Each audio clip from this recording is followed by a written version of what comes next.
都内にある風変わりな喫茶店、格ゲー喫茶ハメジュン。ここは格闘ゲームを愛する人たちのたまり場。マスターが今まで見てきた格ゲーの試合の中で、一番印象に残ってる試合ってありますか？もうありすぎて困るね。そうですよね、時間足りないですよね。最近、本当に最近で言うと、カプコンプロツアー日本大会4の決勝戦が、川野対時戸っていう組み合わせで、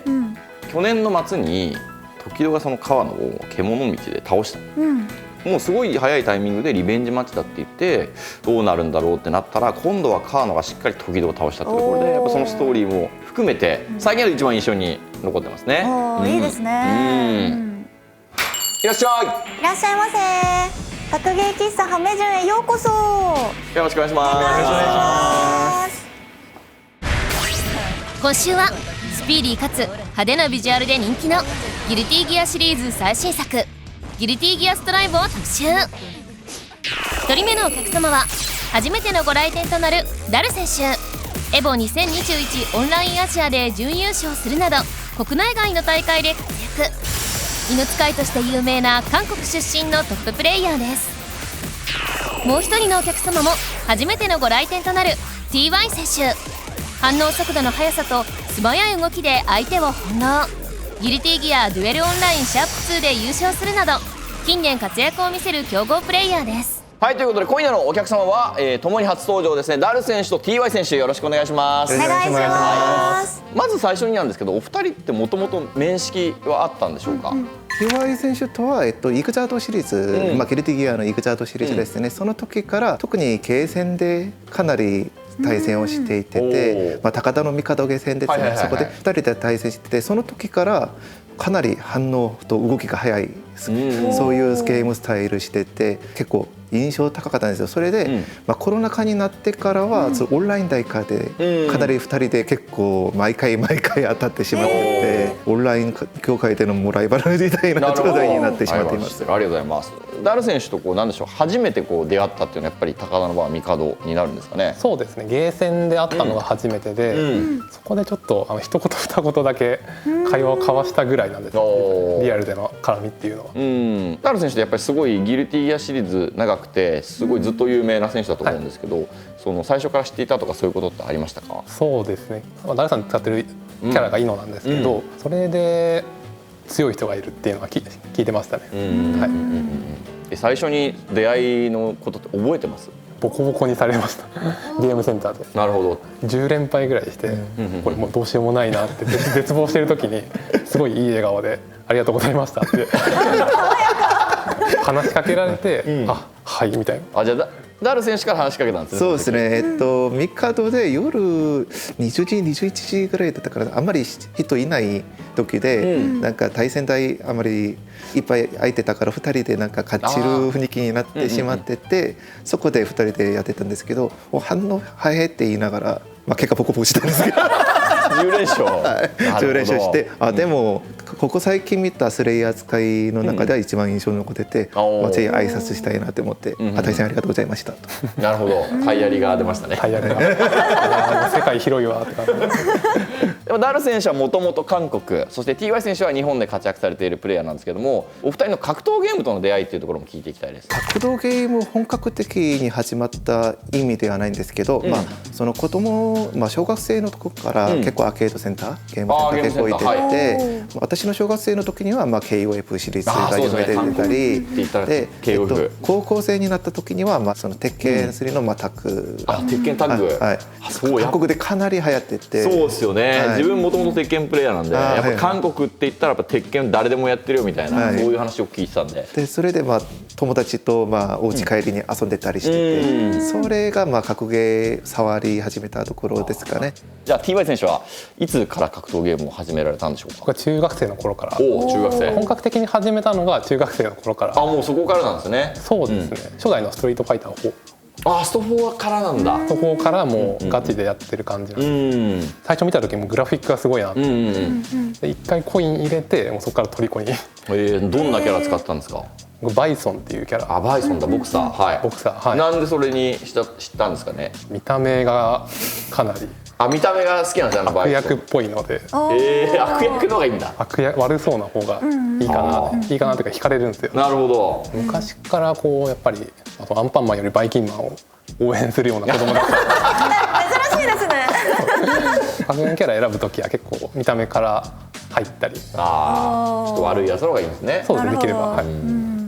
そして本日のタイトルはギルティギアストライブということで、ギルティギアシリーズとの出会いについても伺っていきたいですね。そうですね、ギルティギア私始めたの2002年2002年に友達とゲーセンに行ってたら、そこにちょうどギルティギアイグゼクスがあって、その時はまあ軽く触ってみる感じで、こういうのあるんだって見ながら、その時も惹かれたようになんかいいのを触ってたんですけど、でその後プレイステーション版のそのパッケージがあったんですよ。でそのパッケージの表紙がイノなんですけど、そのイノの表紙があまりにも私好みすぎてて、それに変えてもう最初からイノ始めて、そこからもう20年そのまま。じゃあパッケージの石渡さんのイラストがきっかけなんですね。イノを使い始めたのは。それがきっかけです。超面白いそれ。2015年に東進激突っていうありましたね。イベントがあって、その頃はまだギルティギアやってなくて、完全に動画勢だったんですけれども、その時の梅原対小川、来ましたね。梅原ソル対小川座との試合を見て、ちゃんとやり込めばギルティギア勢の小川さんにもこんなに食らいつけるんだって思って。すごいなってなって、もうそこからじゃあこのゲームやろうってなって。すごい、だからそのギルティギア勢っていうよりもやっぱストリートファイター側の視点ですよね。そうですね、はい。ストリートファイターやってたから、その梅原選手がギルティまたやるみたいなところから見ていけるじゃんってなってまたやりだしたっていう。面白い。まさにその通りで、そこからもうずっと一人で家庭用で練習してました。1年間ぐらいは。そうなんですね。昨年12月に追加された新キャラクターハッピーケイオスについてお二人に伺います。今までギルティギアシリーズで遠距離キャラといえばアクセルのみを話してたりしたんですけど、今回のハッピーケイオスはそれをさらにもっと極端的な遠距離キャラに作ったと思います。その遠距離での能力は正直アクセル以上持っていてあって、固めの能力とか実際防御に回った時の性能があまりにも弱くて、そういう極端的なキャラになっているんです。ただその分その相性がいいキャラにはもう圧倒できる力を持っていて、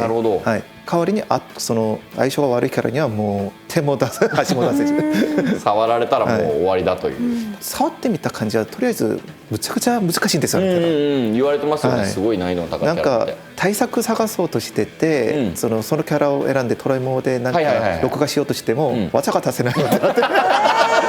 気づいたら3時間ぐらい経ってるコンボ練習が本当に多彩で楽しかったですね。ストライブの新キャラ、DLC のキャラって結構トレーニングモードが楽しい。かなり尖ってますよね。ハッピーケイオスはもう本当に先に出た2キャラ、ジャック・オーとゴールドルースってキャラなんですけど、そのキャラよりも尖ってて、でこれ使えたら絶対楽しいんだけど、相当時間かかるからどうしようかなみたいな感じでしたね。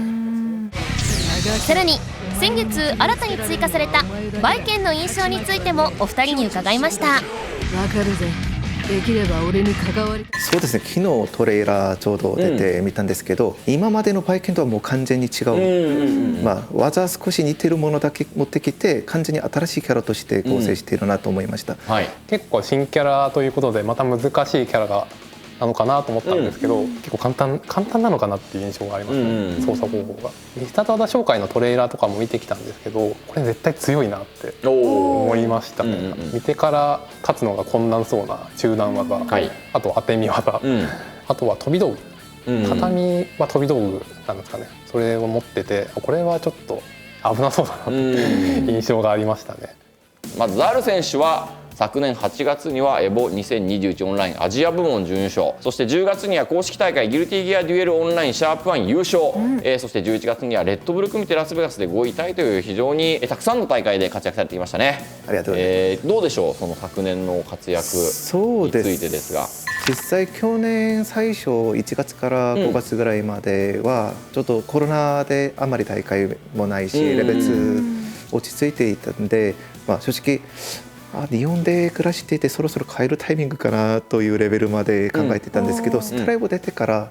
本格的になんかゲーム自体がかなり売れたのもあって、あと大会が毎週あるんですよ。もう ICFC シリーズとか、あと韓国の大会も、その海外向けで全部参加できるようになっていて、週あたり3回ぐらい大会がある、感じだったので、もうワクワクしてたらもういつの間にか半年がそうなんですね。はい、その大会で大体なんか結果を出せれたのは、自分が今までギルティやってた、そのイグザートシリーズとかイグゼクシリーズとか、そういう異能としての経験値を全部生かせたなと。少なくとも、新しい人たちもいるけど、今まで一緒にやってきた人たちも一部一緒にやっていて、その人たちがいるからこそ私もまた頑張れるかな、そういう気持ちの部分があったっていうところ、そして TY 選手は昨年12月に公式大会ギルティギアデュエルオンライン#2で優勝されていましたね。おめでとうございます。おめでとうございます。いかがだったでしょうか。本当に嬉しかったです、今まで格ゲー、10年くらいはやってるんですけど、公式大会で優勝は初だったので、そこは本当に嬉しかったですね。優勝してもいろんな媒体でいろんな影響が出てて、優勝したことによってこれが公式大会優勝かって実感できましたね、時間差で。相当に嬉しかったです。この戦い抜いてきて印象に残っている試合って思い出せますか。やっぱり決勝の、ソル使いのドーベルマン西島さん、素性が全くわからない系の人なんですけれども、オンラインに潜んでる系の人なんですけど、本当に、今まで戦ったソルの中でも1番か2番くらいに強くて、本当にもう僅差でなんとか勝てたって感じでしたね。本当にうまかったですね。そんな中でですね、今回オンラインの世界大会アークレボ2021の、お話に移っていきたいと思います。オンエア時にはもう予選は終わってしまっているんですけれども、2人はどうでしょう、出場されるでしょうか。もちろんです。意気込みはどうですか。そうですね、GGD を1回目私が優勝なんですけど、その2回目はちょうどその日に東進祭の経戦予選、関西経戦予選があって、私参加できなかったんですよね。その時譲ってしまったんで、今回は戻します。そうですね、僕 GGD を2回目、優勝できたということで、自分で精神的にも結構波に乗ってるのかなっていうところは今あるので、このまま波に乗って優勝をちょっともぎ取っていきたいかなって思ってます。ただ今回韓国と日本一緒に開催ということなんですけど、今って韓国勢と、日本だと北海道勢とチーム勢って結構、あとその他みたいな感じで分かれてるんですけど、これ韓国勢が多分一番層が厚いんじゃないかなっていう感じなので、この中でも。なので本当にどうやって韓国勢を攻略していくのかなって、日本勢がってところはあるので、時間ないんですけど攻略を煮詰めて優勝していきたいなと思ってます。アークレボジャパン&コレア2021、ギルティギアストライブ公式オンライン大会アークレボジャパン&コリア2021の予選が2月12日13日の2日間で行われました。日韓の強豪たちがしのぎを削り、決勝大会に進む8名が決定。本日のお客様、ダル選手と TY 選手も決勝大会に進出。ウィナーズセミファイナルで対戦することになりました。予選大会を勝ち抜いた8名の選手から優勝者が決まる決勝大会が来週26日土曜日に行われます。優勝の栄冠を手にするのは一体誰になるのでしょうか。自分たち以外の注目プレーヤーって誰になります？こっち以外だったら韓国勢と日本勢分けて話せるんですけど、韓国勢だったらやっぱここ最近の大会で結構優勝してるタクネクロ選手の名残雪とか、あとはアンコウ選手のラムレーサル、あとはエボ優勝のサイジ選手、この3名が注目選手であって、あとその日本側だとしたらそうですね、もともと昔からのフィジカル怪物って言われてるモッチー選手の姿とか、あとはその北海道のユウ選手が出るかは分からないんですけど、その選手が出たら実際今知力で勝ち上がれる人の中では多分かなり強い人だと思うので、その方かなと。なるほど。やっぱりダルさん。そうなんだ。ここ意外だったから私 TY ちょっと今僕の名前出してくれないかなって思ったんですけど、ここ意外って言ったからそうですね。再注目ですね。やっぱりその大会に合わせてきちんと仕上げてくる人なので、ダルさんは。その中でも韓国勢が結構そのダルさん倒すのうまい。ああ、なるほ大会でうまいんですよ。韓国勢胃の対策だけやってるんですよ。ど。それだけ意識されてるんですよね。私と仲が長いんで。結構そのイノと相性いいキャラとかも狙って使ってるみたいな噂も聞いたんで、はい、アクセルって言うんですけど、そういう結構そこでダルさんがどう攻略していくのかっていうところ、僕もそこにちょっと入っていければいいなっていう感じはありますね。そこでどうやってプールで逃げていくか。はい、興味深いお話尽きないんですけれども、そろそろ公式大会で優勝されたお二人の対決が見たくなってきました。お願いしてもよろしいでしょうか。やっちゃいますか。お願いします。お願いします。お願いします。2本選手制で戦っていただきます。ダル選手 vs TY 選手。TY 選手とは、結構大会で当たっていて、実際は先週も 3on3 のチーム大会があって、そこの決勝戦で当たってたんですね。その時勝てたんで、今日もその流れで勝ちたいと思います。普段の対戦では結構やられているので、今日はやり返せればなと思ってます。気持ちよく帰らせてほしいです。はい、わかりました。頑張ってください。よろしくお願いします。左側 1P 側が、ダルイノですね。そして 2P 側右側に座るのが TY ジオバーナ。まずこのイノはやはりホバーダッシュを絡めた中下段の2択、さらに覚醒した技はなんと必殺投げとなっており、非常にガード崩しが強力、そしてこちらジオバーナは非常に突進力があることと、ステップ系のステップを絡めた、接近戦ですね。これは非常に強力です。ダルイノ対 TY ジオバーナ、まずは空中投げ挨拶をしたのは TY、 そしてこのステップと足払い強力な座ソロバウンで画面足に追い詰めて投げ抜く先のバックステップだったか。さあ高損害からしっかりと空中ヒットを拾っていきます。崩した下段、しかしここでたまらずバーストを早めに使っていったのは TY。 表現軸をしっかり P で落としてセパルトゥーラ2つ、さらに置き攻め相打ち OK。 割り込んだのは紫ロマキャン。ダルが攻め足後ろにいるがしっかりと割り込む。ここでバースト。 TY はゲージを使っていきます。テンペスタージ、さらに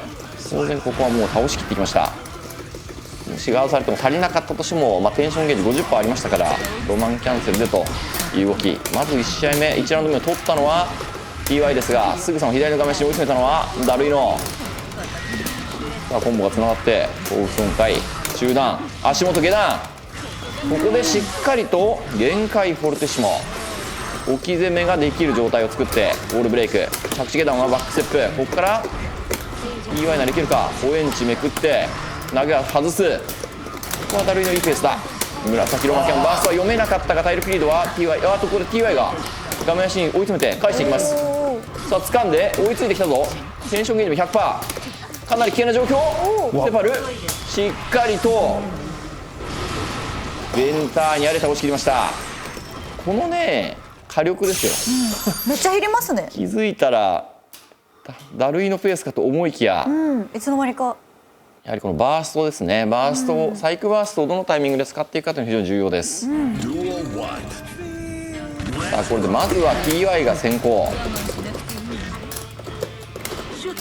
序盤戦、勝ち K を使うことでホバーダッシュを落としてセパルから一気に画面足へミンス敗北。ここは早めのバースト。しかし画面足を維持するのは TY。 さあダッシュ S がカウンターヒットです。ここでたまらずロマンキャンセル黄色ガーキャンセルしっかりと決めてセパルためのラストアタックダメージ重視でウォールブレイクです。しかしここで2択バックステップしっかり割り込んでいる。ここでソーナ先手が飛んできました。 TY リーチ、すごい速度で試合が決まっていく。これ一旦高損壊距離を取るのはダルイノ。足元崩して画面足金 S、 投げ抜け誘いバックステップヘビーカウンター、とんでもないダメージだ。ウォールブレイク強気のな先手でしたが、しっかりとバックステップ回避したのはダルイノです。ここからチャンスに作っていけるか。オーバー S から前ハイ音階ガードしている。さらに風目が続きます。ここはダブルアップだ。さらにメガロマニア、ガードできません。投げ技倒しきりました。あそこウォールブレイクをねすると仕切り直しになってしまう場合があるので、わざと壁を割らずにダブルアップしていくというプレーでしたね。そういうことなんです。しかしやはり TY がまずは攻める、危険な攻めを繰り出していきます。投げている、大木読んでいた。これは TY のペースか。チャイうまく逃げてきました。あるとしてはこの体力でどう返していくか。ジャンプ紫ナセンテウォール、そのまま倒しきりました。エキシビションマッチ勝者 TY。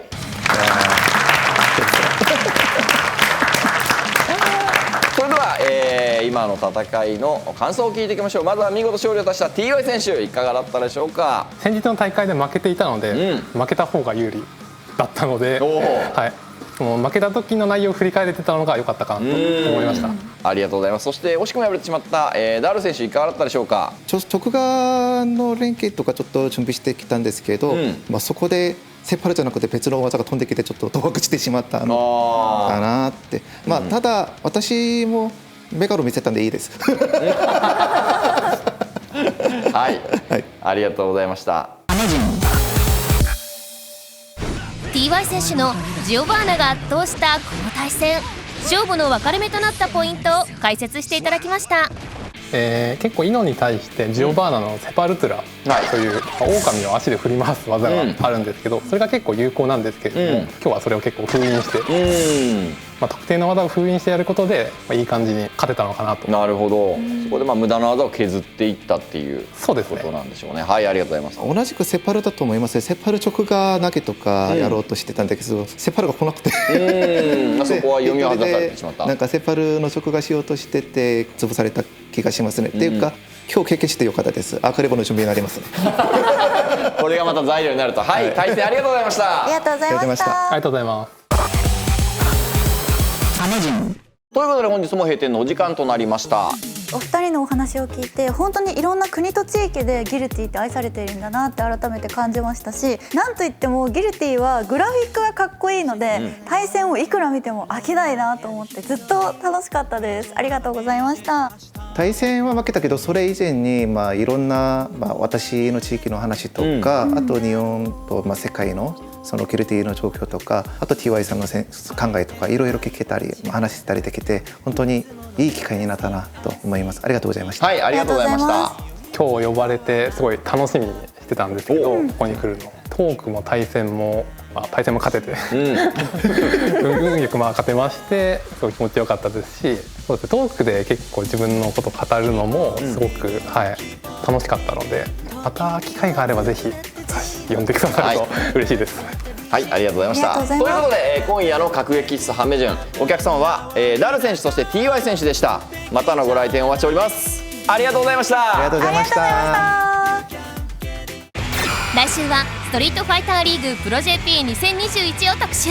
優勝チーム V6 プラスファブロート G の4選手がご来店。お楽しみに。